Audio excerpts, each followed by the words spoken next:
This is an ABP Life podcast. Hello guys, welcome to ladies first on ABP live podcast. मैं हूं आपकी host Niharika Nanda और हर हफ्ते लेके आती हूं आपके लिए एक ऐसी ब्यूटीफुल वुमन, एक गर्ल बॉस 21st सेंचुरी की, जो कि अपनी पूरी मेहनत के साथ अपने फील्ड में आगे बढ़ती जा रही है। एंड आज हमारे साथ एक ऐसी ही ब्यूटीफुल वुमन है जिनका नाम है वर्षा रायकवार। हाय वर्षा, कैसे हैं आप? हेलो, नमस्ते। सभी को मेरा नमस्कार। मेरा नाम वर्षा है और मैं बुंदेलखंड से हूँ, मध्य प्रदेश से। तो वर्षा, आज कैसा लग रहा है? क्या क्या चल रहा है आजकल? पूरा दिन कैसा रहा आज का? देखिए, काम को लेकर तो क्योंकि काम ही कर रहे हैं तभी तो काम कर पा रहे हैं, और काम को लेकर ही बिल्कुल। पूरा दिन जाता है। जी। तो काम के बारे में पढ़ाई करना, उसके बारे में हम्म। रिसर्च करना कि कैसे ये काम होगा, आगे और बेहतर कैसे हो सकता है, लिसनर्स के फीडबैक देना, हम्म। लेना उनसे, तो यही काम चलता रहता है। मैंने एक और चीज जो नहीं बताई है वो मैं अपने दर्शकों को बताना चाहती हूँ। मैं एक रेडियो जॉकी हूँ जो कि बुंदेलखंड में है और ओरछा में स्थित है। राइट। और ये बुंदेलखंड मध्य प्रदेश का पहला कम्युनिटी रेडियो स्टेशन है जिसका लाइसेंस डेवलपमेंट ऑल्टरनेटिव्स को मिला हुआ है, और पिछले 15 वर्षों से ये बुंदेलखंड को लेकर काम कर रहा है। बहुत बढ़िया, पहला कम्युनिटी रेडियो है ये बुंदेलखंड, पूरे मध्य प्रदेश मध्य का। प्रदेश। क्या बात है। तो मैं भी अपनी ऑडियंस को बता दूं कि वर्षा एक क्लाइमेट चैंपियन है बुंदेलखंड से। She is a young radio jockey जो कि एक मिशन पे है to conserve water and to improve climate conditions. She is also a United Nations young climate leader 2021। सो वर्षा, सबसे पहले तो मेरे को जो पता चला है आपके बारे में, उसके हिसाब से आपने बहुत ही यंग एज से क्लाइमेट चेंज के लिए, वाटर कंजर्वेशन के लिए काम करना शुरू कर दिया था। तो यूजुअली बचपन में हम लोग ज्यादा खेल कूद में, पढ़ाई में, दोस्तों में, इन सब चीजों में ध्यान दे रहे होते हैं। तो आपकी नजर ऐसी किस चीज पर पड़ी? आपके सामने ऐसा क्या हुआ जिसने आपको मोटिवेट किया कि मैं इस डायरेक्शन में काम करूं, वाटर कंजर्वेशन के लिए काम करूं? देखिए, बहुत अच्छा सवाल है आपका। और आपने जो कहा ना कि हम इस उम्र में अक्सर खेल कूद में, दोस्तों में और इन सब चीजों में ज्यादा व्यस्त होते हैं, हमें अदरवाइज कोई चीज सोचने की जरूरत ही नहीं पड़ती, महसूस ही नहीं बिल्कुल। होती। लेकिन क्योंकि मैं एक मिडिल क्लास फैमिली से बिलोंग करती हूँ, मेरे हम्म। पापा एक फार्मर हैं, तो मेरी जिंदगी भी उसी के इर्द गिर्द घूमती रहती है। जिस तरह से देखा है कि फसलें किस तरह से हो रही हैं, खेती में बिल्कुल। कब उतार चढ़ाव आ रहे हैं, तो हम्म। वो सब चीजें ना एकदम से दिमाग में घर कर जाती हैं कि आखिर जी। ऐसा क्यों हो रहा है। तो हम्म। क्लाइमेट को लेकर उसी टाइम से मैंने सोचना शुरू किया कि इसके बारे में सोचना चाहिए, इसके बारे में काम करना चाहिए। बाकी हम्म। चीजें भी हो रही थी समय समय पर, लेकिन ये एक थोड़ा सा अलग मुद्दा था मेरे लिए। तो उसको लेकर मैंने परिवार से ही और हम्म। आसपास का जो हमारा क्लाइमेट था, आसपास के जो लोग थे, उनसे ही प्रभावित होकर मैंने इस पर काम करना शुरू किया। तो ये ऐसा कैसे हुआ? मतलब आपकी नजर क्लाइमेट जैसी चीज पर या वाटर कंजर्वेशन वाली चीज पर कैसे गई? कुछ आपके आसपास ऐसी चीज हुई थी या आपने कुछ देखा था नया जिसने आपको एक डिफरेंस फील कराया कि कुछ तो प्रॉब्लम आ रही है, कुछ तो प्रॉब्लम है, जो कोई तो चीज है जो प्रॉब्लम क्रिएट कर रही है? राइट, जैसे कि बचपन से जो हम देखते आ रहे थे कि फसल एकदम ठीक ठाक हुआ करती थी, हम्म। समय से बारिश हुआ करती थी, समय से सर्दी पड़ती थी, लेकिन धीरे हम्म। धीरे करके वो चीजें अब नहीं हो पा रही थी। हाँ। तो और साथ ही में जहाँ हम रहा करते हैं वहां पर आसपास खूब सारी हरियाली, खूब सारा हम्म। जंगल हुआ करता था, लेकिन अब हम्म। वो कहीं ना कहीं देखने को नहीं मिलता है। तो वो अच्छा। चीज दिमाग में आई कि ऐसा क्यों हो रहा है। हम्म। अगर फसल खराब हो रही है तो वो क्यों हो रही है, हम्म। जंगल जो हुआ करते थे वो अब नहीं है तो वो क्यों नहीं हुआ है। तो ये चीजें सोचने के लिए मजबूर हो गए थे कि भाई अब तो इसके लिए कुछ ना कुछ करना पड़ेगा, इसको लेकर काम करना जरूरी है। तो बिल्कुल। वहां से मेरी शुरुआत हुई थी काम करने की कि किस तरह से मैं इसको लेकर काम करूंगी, हम्म। अपने पर्यावरण को बचाने के लिए, पर्यावरण संरक्षण के लिए क्या क्या मुद्दे हो सकते हैं, क्योंकि मैं खुद भी उसके बारे में बिल्कुल भी नहीं जानती थी, इसलिए हाँ। मेरे लिए बहुत अलग ही फील्ड था वो। हम्म। क्योंकि जैसे कि मैंने पहले भी बताया कि मैं एक मिडिल क्लास फैमिली से हूँ, जहां पर हम्म। ये सब चीजें, और खासतौर से हम लड़कियों को तो इन सब चीजों के पीछे कोई मतलब नहीं ही नहीं जाने बनता कि दिया आप जाता, क्या ही कर रहे बिल्कुल। हम्म। हो। लेकिन मुझे जाना था उसी फील्ड में, इसलिए मैं जी। वहां से मैंने काम करना शुरू किया। तो आप कोई ऐसा प्रोजेक्ट या कोई ऐसा चीज हमारे साथ शेयर करना चाहेंगे जो आपका पहला बारी था, जब आपने थोड़ा बहुत रिसर्च करी, आपने पढ़ाई करी इस सब के बारे में कि आपको कैसे एक चेंज लाना है? तो कोई एक ऐसी चीज जो आपने सबसे पहले करी हो और आपको उसका रिजल्ट मिला हो, तो आपको अच्छा लगा हो कि हाँ, अब मैं सही ट्रैक पर हूँ और मुझे ये आगे भी कंटिन्यू करना है।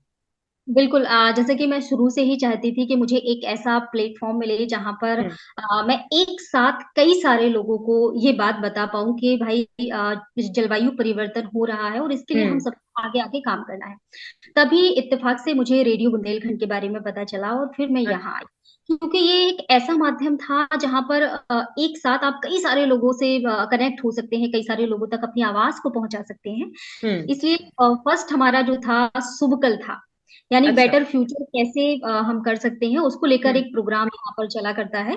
और उस अच्छा। प्रोग्राम को लेकर हम लोगों ने काम करना शुरू किया। तो हम्म। शुभकल और क्लाइमेट चेंज का जो रिश्ता है वो बहुत ही करीबी रहा है कहने हम्म। के लिए। एक इंडिविजुअल क्या व्यक्ति कर सकते हैं उन सब चीजों को लेकर हम प्रोग्राम में वो सारे कंपोनेंट्स डालते थे। हम डे डे टू डे जाकर लोगों से मिला करते थे, लोगों की एक्टिविटी हाँ। पर नजर रखा करते हम्म। थे। देखिए देखिए आप कितना कर सकते हैं, क्योंकि देखिए जब जलवायु परिवर्तन की बात आती है तब जब हम खुद से चीजें करना शुरू करते हैं, खुद से हम्म। समझना शुरू करते हैं, तो मुझे लगता है ज्यादा इम्पैक्ट पड़ेगा। हाँ, तो बिल्कुल। जिस तरह से बिल्कुल। किचन गार्डन हुआ, जैविक खेती हुआ, वर्षा जल संरक्षण हुआ, इन छोटी छोटी चीजों को भी अगर हम संरक्षित करते हैं तो एक बड़ा हमें रिजल्ट इसका देखने को मिल सकता है। तो बिल्कुल। वहां से शुरुआत हुई थी। और शुरुआत में थोड़ा सा दिक्कतें हर जगह होती है। देखिए आप कोई भी बिल्कुल। काम कर बिल्कुल। लीजिए, चाहे खाना बनाने से लेकर घर हम्म। बनाने तक, शुरुआत में दिक्कतें होती हैं। लोग आपको होती सुनना ही है। पसंद नहीं करते हैं, आपको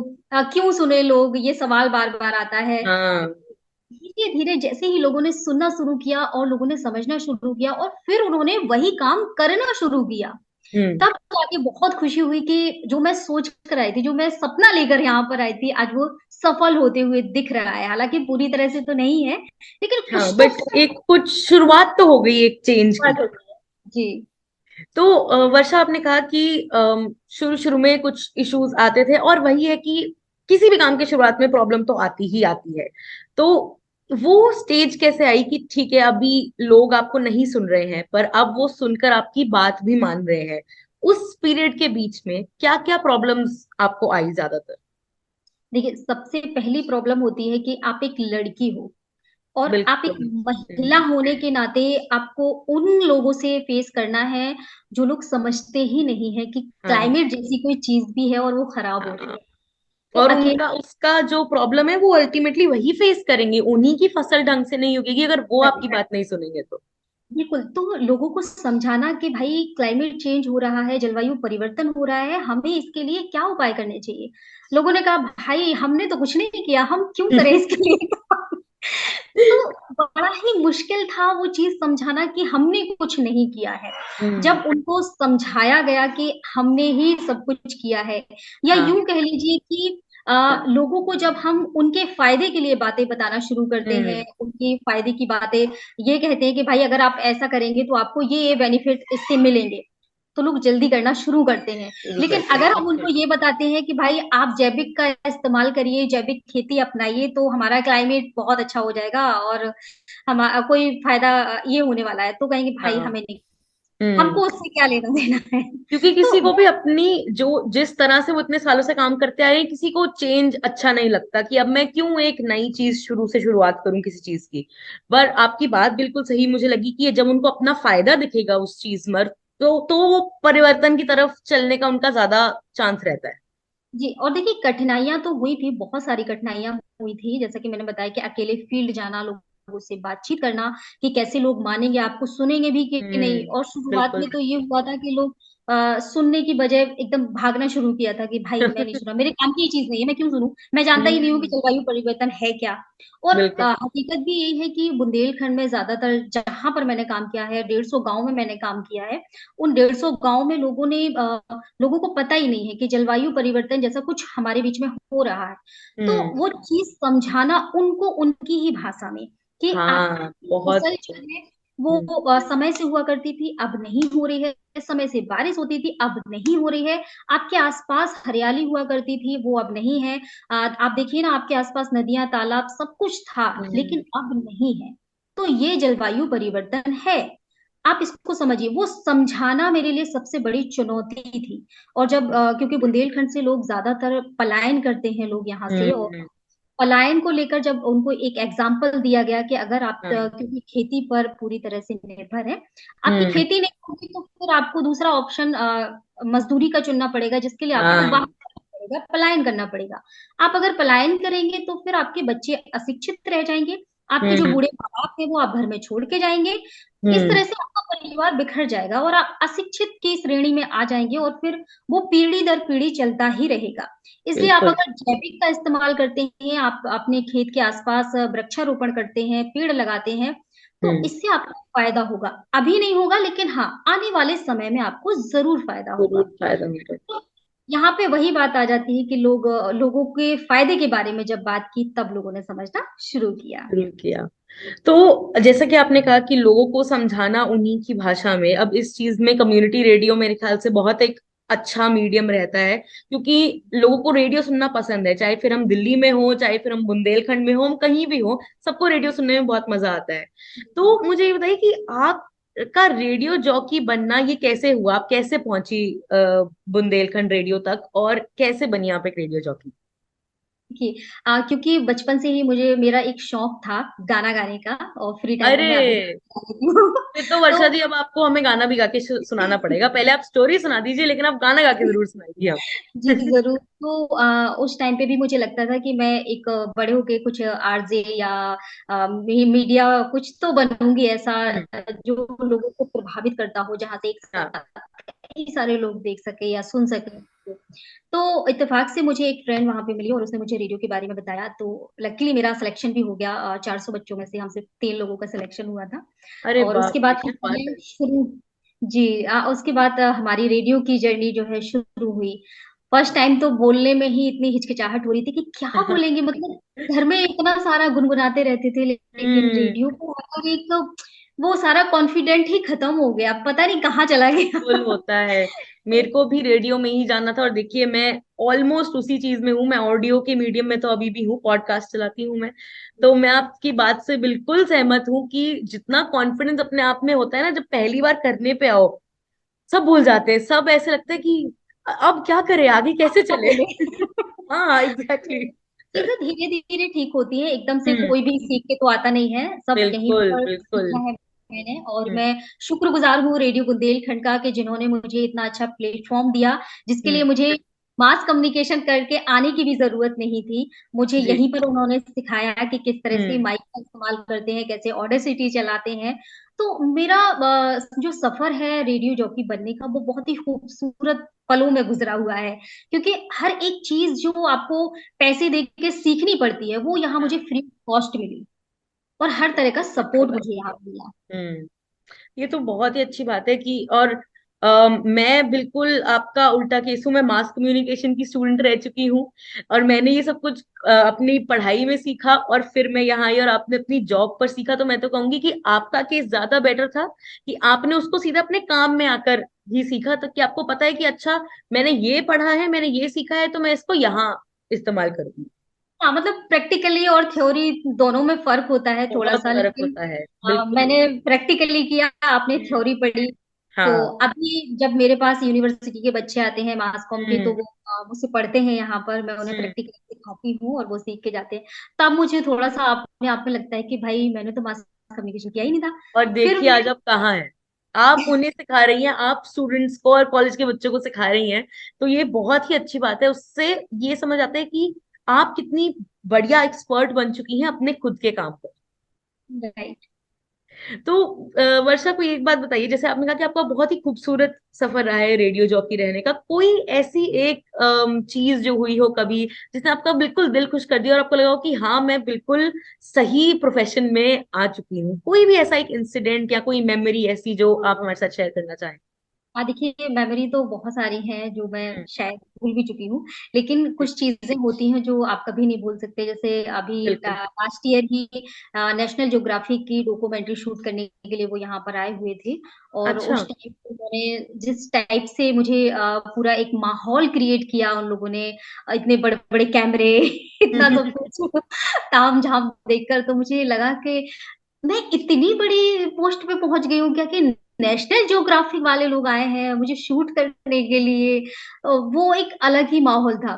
दूसरा, जब मैं फील्ड पर जाती हूँ, जब मैं हम्म, ऐसी जगह जाती हूँ जहाँ लोगों ने मुझे बाय फेस नहीं देखा है, हाँ, सिर्फ आवाज मेरी आवाज सुनी है, सुनिए आप। और वो एक समुदाय में बैठे हुए हैं, आपस में हम्म, बातचीत कर रहे हैं। जब तक मैंने बोलना शुरू नहीं किया तब तक तो ठीक-ठाक था, लेकिन जैसे ही मैंने बोलना शुरू किया वहाँ पे, तब लोग यूँ फटाक से कहते कि अरे! आप तो वही वर्षा दीदी हैं जो रेडियो पे बोलती थी। Oh my God! वो फीलिंग मतलब इतनी खूबसूरत लगती है कि लोग हम्म, चेहरे से नहीं, आपको आवाज़ से भी आवाज से पहचानते हैं। पहचान गए, और आप कितनी फेमस हैं कि आपने पहला शब्द निकाला अपने मुंह से और उन्होंने 1 सेकंड में पहचान लिया कि ये तो रेडियो वाली हाँ, वर्षा दीदी है। मतलब हर बारी ये सोचते हैं लोग कि आपकी आवाज कहीं सुनी है, फिर याद आता है कि हाँ, आपने तो रेडियो बुंदेलखंड में हम्म, बोला हुआ है, मैं आपको रेडियो पे सुनता हूँ, आपका ये कार्यक्रम आता है। अभी जैसे मैं रिसेंटली ही बता दूँ, अभी मैं आज मॉर्निंग में ही अपने घर से जब आ रही थी ऑफिस के लिए, हम्म, तो ऑटो में एक भैया मुझे मिले, मैं उनको नहीं जानती थी, लेकिन हम्म। वो मेरा फेस ऐसे देखते हैं और कहते हैं कि आप तो वही हो ना जो मुंबई में दिया मिर्जा के साथ थे। मैंने कहा हाँ, आप थे वहाँ पे। क्या बात है, क्या बात है। मतलब लगता है कि हाँ, एक अच्छी पोजीशन पे आप पहुंचे हो। भले ही आपने बहुत सारे संघर्षों का सामना किया हो, लेकिन हम्म, फाइनली आपको एक सफलता जब मिली है तो वो हम्म, सारे संघर्ष एक साइड हो जाते हैं, भूल जाते हैं। बिल्कुल, बिल्कुल। अंत भला तो सब भला। अंत भला तो सब भला। तो वर्षा, रिकग्निशन की बात करें तो आपको यूनाइटेड नेशंस ने रिकग्नाइज किया as a climate change leader 2021 का। तो ये कैसे हुआ, और जब ये हुआ तो आपको कैसा लगा? देखिए, बहुत अच्छी इंटरेस्टिंग कहानी है ये, क्योंकि हम बिल्कुल सुनने को तैयार हैं, आप सुनाइए। यूनाइटेड नेशन ने जब मुझे सिलेक्ट किया, मतलब मेरे लिए तो पॉसिबल ही नहीं था, मुझे लग ही नहीं रहा था जिस टाइम फॉर्म डाले गए थे, जिस हम्म, टाइम नॉमिनेट हुआ था वहां पे, तो हमारे यहाँ से 3-4 लोगों ने डाले हुए थे और मुझे लग अच्छा। रहा था कि वो मुझसे ज्यादा बेटर हैं और हम्म, कर भी रहे हैं, तो हम्म, इसमें मेरा तो सिलेक्शन होना इम्पॉसिबल ही है। हम्म, लेकिन लकीली मेरा वहां पे सिलेक्शन हुआ, और यूं भर भर के झोला भर के मुझे बधाइयां दी जा रही थी हर तरफ से, ये भी लो मैं वो भी भी दे लो। देती हूँ आपको, बहुत बहुत बधाई हो। Thank you. तो मुझे समझ नहीं आ रहा था कि मैं क्या बोलूं, मुझे तो खुद भी कुछ समझ में नहीं आ रहा है कि सिलेक्शन हम्म, तो हो गया, अब आगे प्रक्रिया क्या होने वाली है। हाँ, राइट। तब फिर मुझे समझ है धीरे धीरे, जब बहुत सारी चीजों में हाईलाइट हुआ, न्यूज़पेपर में निकला, टीवीज में आया, सब जगह, तब मुझे लगा कि इन लोगों ने मेरे काम को देख के मुझे आगे बुलाया है, हाँ, बिल्कुल। ऐसे ही नहीं बुलाया है। तो हम्म, तब मुझे बहुत खुशी हुई थी, इवन मेरे फैमिली को भी मुझ पे बहुत प्राउड हुआ था, बहुत ज्यादा, कि लड़की ने आज वो कर दिखाया जो इतने सालों से वो मेहनत कर रही थी। तब बहुत अच्छा लगा, मतलब मेरी फैमिली के अलावा मेरे जो गांव के लोग हैं, हम्म, वहाँ उन लोगों को भी बहुत अच्छा लगा कि उनके हम्म, जिले की एक लड़की निकल के इतने आगे तक गई, उसका इतना नाम हुआ। बहुत बिल्कुल। अच्छा। तो मुझे ये बताइए, जैसे बहुत सारी लड़कियां हैं, बहुत सारे बच्चे हैं इन जनरल जो आपकी जैसे काम करना चाहते हैं, पर उन्हें तरीका नहीं पता है कि वो कैसे करें। अब जैसे आपने मेहनत करी, फिर आपने बताया कि कैसे आपने फॉर्म फिल करा और आपने नॉमिनेशन दिया यूएन लीडर फॉर चेंज बनने के लिए। तो मुझे ये बताइए कि उन बच्चों के लिए क्या रास्ता है, वो कैसे कैसे क्या क्या करके उस स्टेज पर पहुंच सकते हैं जिस स्टेज पर आप हैं? देखिए, सबसे पहली बात, आपको जो काम करने में अच्छा लगता है, आप हम्म, उस चीज़ को पकड़ के रखिए। आप हम्म, ये मत सोचिए कि दूसरे व्यक्ति ने क्लाइमेट पे काम किया है, तो मैं भी उस पे करूँगा। आपकी हाँ, जो फ़ील्ड है, आप जिसमें बेहतर कर पाते हैं, आप वो काम करिए, और हम्म, कहते हैं ना, बूँद-बूँद से घड़ा भरता है। तो आप बिल्कुल। प्रयास करते रहिए। ऐसा हम्म, नहीं है कि वर्षा को एकदम से सफलता मिल गई हो, मैं 6 हम्म, साल से यहाँ पर काम कर रही हूँ, हम्म, तब जाके मुझे धीरे-धीरे करके ये आज यहाँ पर पहुँची हूँ मैं। तो सफल होने के लिए आपको अपने आसपास की चीज़ों को देखना होगा, अपने आसपास हम्म, कैसा माहौल है, लोगों को किन चीज़ों की ज़रूरत है, जागरूकता किस चीज़ पे चाहिए उन्हें, वो करते रहिए आप। और आप शुरुआत खुद से करिए, आप दूसरों में बदलाव लाने की कोशिश मत करिए, आप बदलाव हम्म, सबसे पहले खुद में लाइए। खुद हम्म, लाएँगे, क्योंकि हम बदलेंगे तभी युग बदलेगा। तो बिल्कुल। गांधी इसलिए जी ने कहा था ना, be the change you want to see in the world. Yes, तो हमें खुद बदलना होगा और हमें हम्म, करना होगा, और साथ-साथ आप ये मत सोचिए कि हम अकेले संघर्ष कर रहे हैं, ऐसा नहीं है, बहुत सारे लोग संघर्ष कर रहे हैं। ख़ास तौर से लड़कियों के लिए मैं कहना चाहूँगी, जो हुँ, लड़कियाँ अपने लिए आवाज़ नहीं उठा पाती हैं। हम लड़कियों में बहुत सारी क्वालिटीज़ होती हैं, बहुत हुँ, सारे सपने होते हैं हमारे, लेकिन पारिवारिक दबाव के कारण या किन्हीं और कारण से हम हमेशा उन सपनों को दबा के रखते हैं। कभी हम बिल्कुल। सोच नहीं पाते हैं कि हम ये हुँ, काम भी कर सकते हैं। तो मैं हुँ, ये कह रही हूँ कि आप अपने बारे में सोचना शुरू करिए। हम पूरा दिन अपनी फैमिलीज़ के बारे में सोचते रहते हैं, हुँ, सबके बारे में सोचते हैं, लेकिन हम खुद क्या हैं, हम खुद क्या करना चाहते हैं, वो हम भूल ही जाते हैं। अपने लिए बिल्कुल। आवाज़ उठाना शुरू करिए। हुँ, आप क्योंकि अपने लिए लड़ पाएँगी, तभी आप दूसरों के लिए भी लड़ पाएँगी। हुँ। बस तो यही है। तो वर्षा, आपको कभी ये प्रॉब्लम हुई कि मतलब आपके भी घर पे लोगों ने आपको बोला हो कि नहीं मत करो, घर के काम पे ध्यान दो या अपनी पढ़ाई पे ध्यान दो, ये सब क्या कर रही हो? आपको भी ये सब फेस करना पड़ा था? अरे बहुत, मतलब पूछो ही मत। हर लड़की की यही कहानी है और मेरे साथ भी यही हुआ था। मेरे तो फैमिली में बिल्कुल भी सपोर्ट नहीं था शुरुआत में। बस हुँ, मेरी जो बहनें हैं उनका मेरे साथ सपोर्ट था, बाकी मम्मी-पापा का तो बिल्कुल नहीं था। उनको था कि हाँ, आप घर पे रहो, पढ़ाई करो, इसके बाद आप शादी करो और जाओ। ये हुँ, कहानी और इवन मैं मेरी फैमिली से पहली वो लड़की हूँ जो घर से बाहर निकली हूँ, काम किया है जिसने, जो जॉब कर रही है। क्या तो बात है! बुंदेलखंड से पहली लड़की नहीं हूँ, बट मैं अपने घर से अपनी पूरी, मतलब एक होता है ना पूरा फैमिली बैकग्राउंड, हाँ, मैं पहली लड़की हूँ, बिल्कुल, जिसने बिल्कुल। इतने आगे आके काम किया है। तो शुरुआत में मम्मी-पापा का सपोर्ट भी नहीं था, उन्होंने बहुत हुँ, मना किया। इवन मोहल्ले वालों की बातें सुनकर भी उनको बुरा हुँ, लगता था हुँ, कि वो पता नहीं इवन क्या-क्या बातें बोलते रहते थे। लेकिन जब धीरे-धीरे चीज़ें ठीक हुई, लोगों ने समझना शुरू किया, 1-2 लोग यहाँ पर विज़िट करने के लिए आए मेरे ऑफ़िस, देखा तब उनको महसूस हुआ कि वाओ! बहुत अच्छी जगह है और आज कुछ तो बढ़िया किया है। तो इस तरह से आप करते रहिए। हाँ, हुँ, मैंने खुद के लिए लड़ना शुरू किया था घर से ही। घर से मैं बिल्कुल। मम्मी-पापा से लड़ी, फिर मोहल्ले वालों से लड़ाई की, उनकी बातों को इग्नोर करके आगे बढ़ो। हुँ। क्योंकि अगर आपको आगे बढ़ना है, तो आपको चीज़ों को इग्नोर करना भी आना सीखना चाहिए। पड़ेगा, बिल्कुल। और जैसे कि आपने कहा कि लड़कों और लड़कियों में कहीं न कहीं अंतर इन्हीं चीज़ों से आ जाता है कि यही अगर आपकी जगह एक लड़का होता शायद, तो उसे वो कहते कि हाँ, पढ़ो और आगे जॉब भी आगे करो, बढ़ो। जो करना है करो। वही मैं कह रही हूँ कि जो लड़का-लड़की का भेदभाव हम कहते हैं ना किताबी भाषा में है, वो हुँ, खत्म हो चुका है, लेकिन हुँ। सिर्फ़ वो किताबों में ही खत्म हुआ है। आप हाँ, रियलिटी अगर बिल्कुल, देखी जाए ना, तो आज भी पाबंदियाँ लगाई जाती हैं लड़कियों पर। बिल्कुल, बिल्कुल। तो वर्षा, आपको लगता है कि अगर आपका ही सेम काम आपकी जगह कोई आदमी कर रहा होता तो उसको जो चैलेंजेस आपने फेस किए, जो प्रॉब्लम्स आपने फेस की, वो ना करनी पड़ती? लोग उनकी बिल्कुल, ज़्यादा सुनते, लोग उनको ज़्यादा आसानी से उनकी बातें मान लेते? बिल्कुल मानते और नहीं, आप फैमिली की बात कर रहे हैं या काम की बात कर रहे हैं? दोनों, दोनों तरह से। देखिए, अगर फैमिली की बात करूँ तो फैमिली में ऑब्वियसली लड़के को ही सपोर्ट किया जाता, उसे हुँ, पूरी तरह से वो सारी चीज़ें अवेलेबल कराई जाती, उसे आने-जाने के लिए बाइक भी दिलाई जाती, हाँ। उसे फुल सपोर्ट दिया जाता कि भाई मेरा लड़का काम करके आ रहा है, इसको खाना हुँ, टाइम पे बना के दो, सुबह टिफ़िन भी दो। अभी मैं तो खुद भी बना के लाती हूँ अपने हाथ से, तो वो मिलता। अच्छा, फ़ील्ड की अगर बात करूँ तो फ़ील्ड में लोग लड़का-लड़की बात सुनते तो हैं, लोगों दोनों की सुनते हैं, लेकिन लड़कों को थोड़ा-सा ज़्यादा तवज्जो मिलता है। लड़कों अच्छा। को ये मानते हैं कि हाँ, ये पढ़ा लिखा है और लड़का है तो कुछ तो हुँ, अच्छा ही बोल रहा होगा। हुँ, लड़कियों के लिए ये है कि पता नहीं कौन-सी लड़की आ गई है, क्या बताने वाली है, क्यों सुने इसकी बात। मतलब थोड़ा-सा कम उसको वैल्यू मिलती है लड़की को लड़की लड़के के कंपैरिज़न में।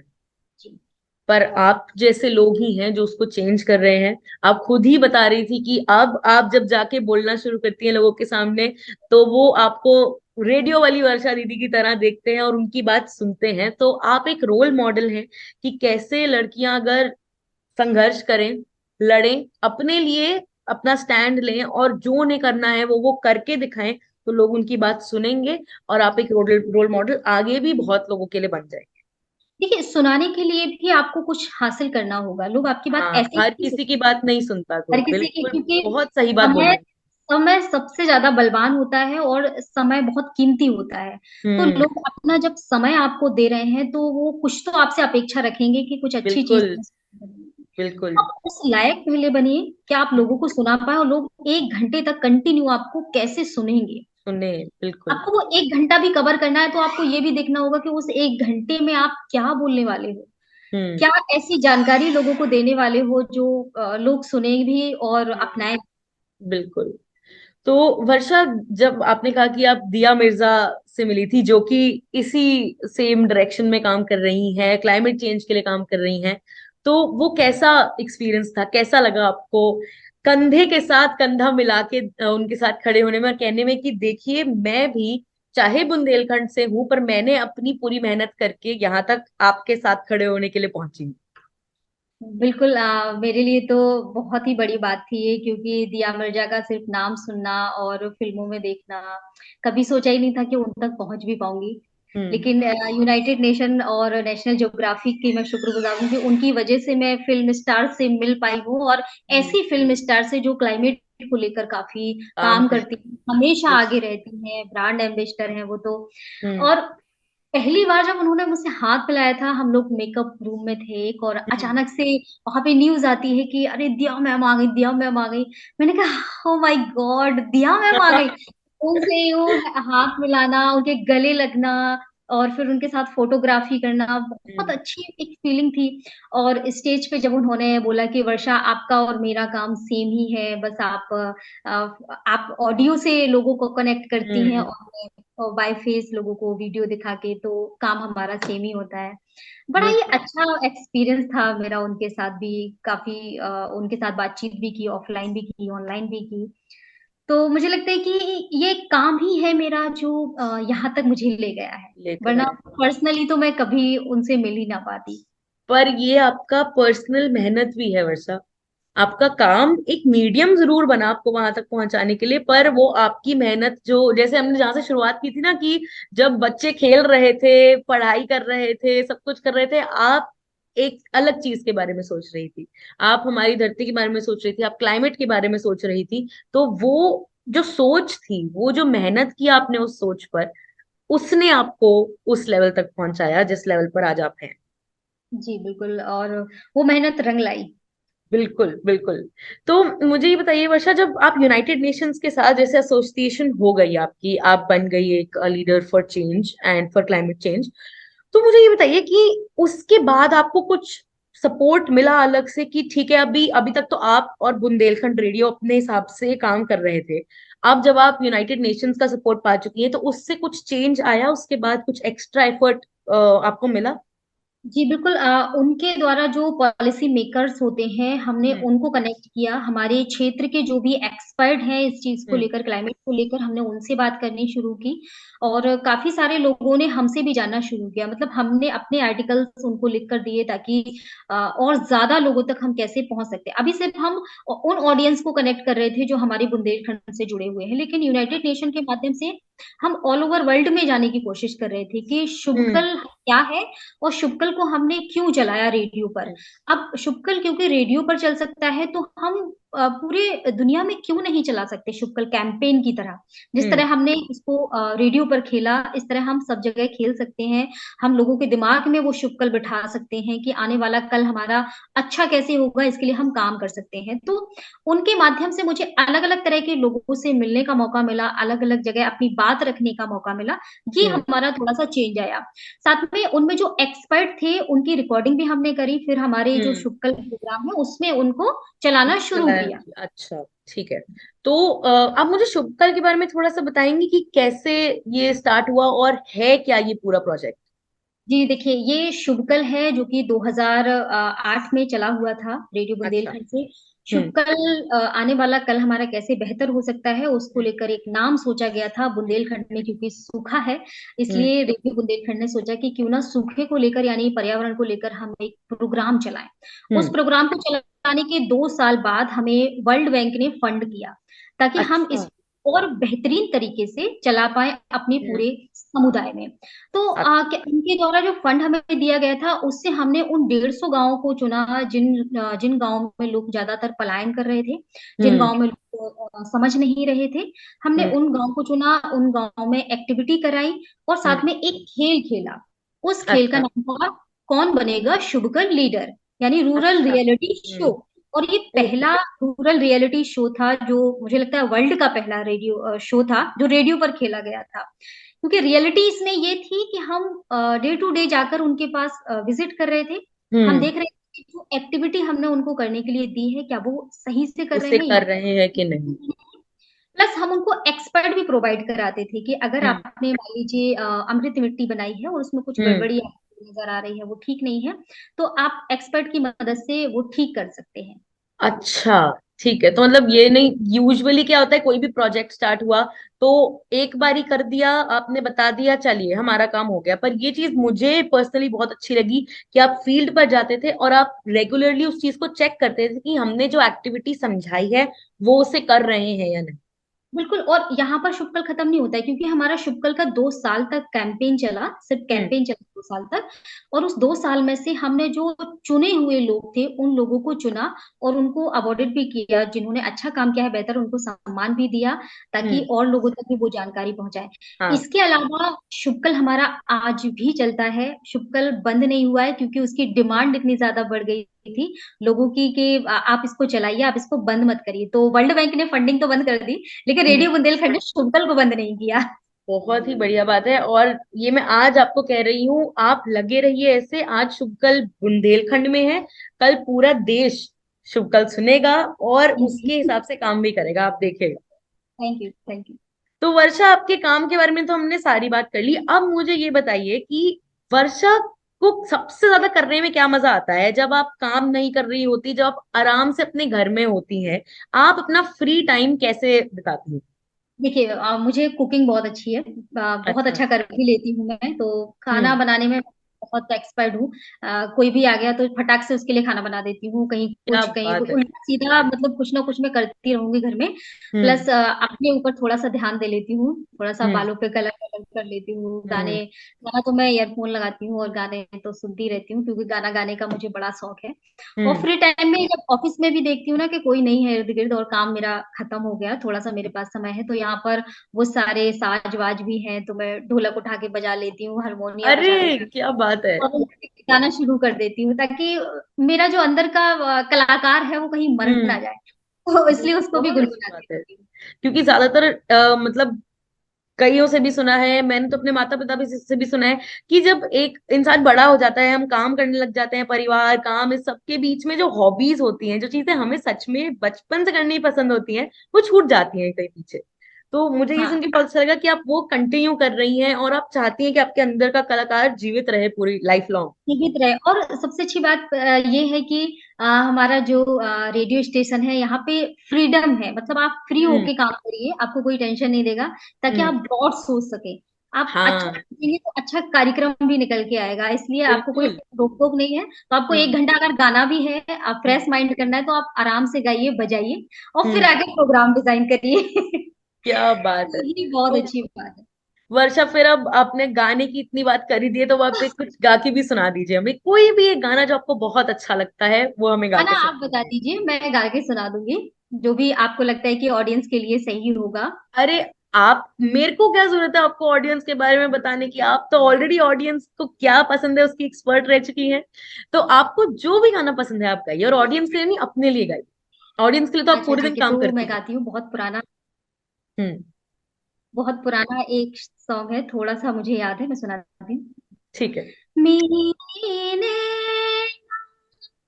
सावन भादो, फिर भी मेरा मन प्यासा,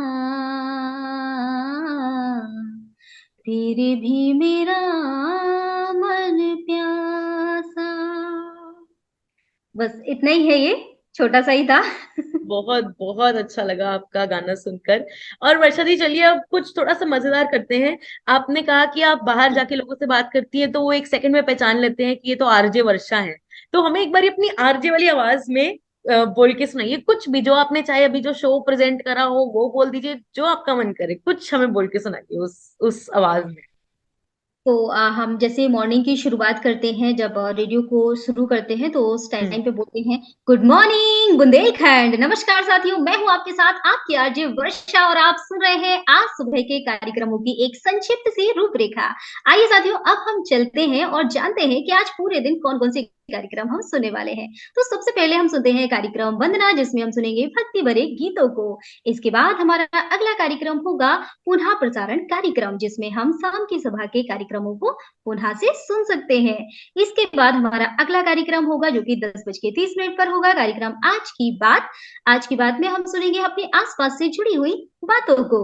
अगला कार्यक्रम हमारा होगा बातें हमारी तुम्हारी, जिसमें हम बात करेंगे अपने श्रोताओं से सीधी बात में, और वो हमें फोन करके बताएंगे कि आज उनका दिन कैसा रहा या किस विषय पर उनको बात करनी है। तो बने रहिए अपने रेडियो दोस्त वर्षा के साथ में, सुनते रहिए रेडियो बुंदेलखंड 90.4, अपना रेडियो अपनी बातें। क्या बात है वर्षा, बहुत बढ़िया, मजा आ गया आपको सुनकर। अब तो मैं भी सुनूंगी ना। अब खैर मैं तो सुन नहीं सकती दिल्ली में बैठ के रेडियो बुंदेलखंड, बट कभी भी मेरे को मौका मिलेगा मैं जरूर आपका रेडियो शो सुनूंगी और बिल्कुल मिस नहीं करूंगी। शुभ कल तो मेरे को जब भी कभी मौका मिलेगा, चाहे मैं ऑनलाइन ही ढूंढ के क्यों ना सुनूं, मैं बिल्कुल सुनूंगी। आप सुन सकती हैं। एक्चुअली में रेडियो बुंदेलखंड जो है ऐप पर भी है, तो आप प्ले स्टोर पे अच्छा, जाकर हमारा ऐप भी डाउनलोड कर सकते हैं और उसे कहीं भी किसी भी समय सुन सकते हैं। अरे क्या बात है, बिल्कुल। वर्षा, मुझे आपसे बात कर कर बहुत बहुत अच्छा लगा। मतलब मुझे भी आपके आप ऑडियंस से मिलकर बहुत अच्छा लगा। आज आपने एक माध्यम दिया है मुझे और सारे लोगों से मिलने का, बात करने का, अपनी बात रखने का। Thank you so much. और आपसे मिलकर मुझे वाकई में बहुत अच्छा लगा। Thank you Varsha. और मैं कहती हूँ कि आपकी और भी ज्यादा रिजल्ट्स की और आपकी मेहनत की और भी ज्यादा बेटर रिजल्ट्स की वर्षा आपके ऊपर होती रहे और आपका काम ऐसे ही चलता रहे। आज आपको यूनाइटेड नेशंस ने रिकॉग्नाइज किया है और भी आपको बहुत सफलता मिलेगी। और आपके जैसे ही लोग हैं जो रोल मॉडल्स बनते जा रहे हैं। यूनाइटेड नेशंस ने गलत नहीं किया आपको क्लाइमेट चेंज लीडर बनाकर, क्योंकि आपने बचपन से उसके लिए मेहनत की है। सो आपको बहुत बहुत कॉन्ग्रेचुलेशंस अपनी सारी थैंक यू मेहनत के सो लिए मच। और हर उस चीज के लिए जो आपको रिकॉग्नाइज कर रही है इस टाइम पर, उस मेहनत के लिए। So thank you so much मेरे साथ थैंक आज यू। आपका भी लेडीज बहुत फर्स्ट बहुत पे जुड़ने धन्यवाद के लिए। मैम। और किसी भी सफल व्यक्ति को उसकी कहानी दिखाने के लिए उसका अकेले का हाथ नहीं होता है, उसकी मेहनत तो होती ही है, लेकिन साथ में साथ होता है आप जैसे लोगों का जो उन्हें हाईलाइट करते हैं। तो मुख्य भूमिका जो होती है वो आप लोगों की ही होती है। तो आप सबका भी तहे दिल से बहुत बहुत धन्यवाद, मुझे इस लायक बनाने के लिए, इस मंच तक पहुंचाने के लिए। Thank you so much. Thank you Varsha. और आपने इतनी तारीफ कर दी मेरी, जितनी मतलब जरूरत नहीं थी। मुझसे ज्यादा मेहनत आपकी है यहाँ तक आने में। पर थैंक यू आपकी तारीफ के लिए एंड ऑल द बेस्ट। ऐसे ही काम करते रहिए। और रेडियो जॉकी तो आप ऑलरेडी एक्सपर्ट हैं, क्लाइमेट चेंज की भी आप एक्सपर्ट है, बस लगी रहिए ऐसी। Thank you. Thank you so much मेरे साथ जुड़ने के लिए आज।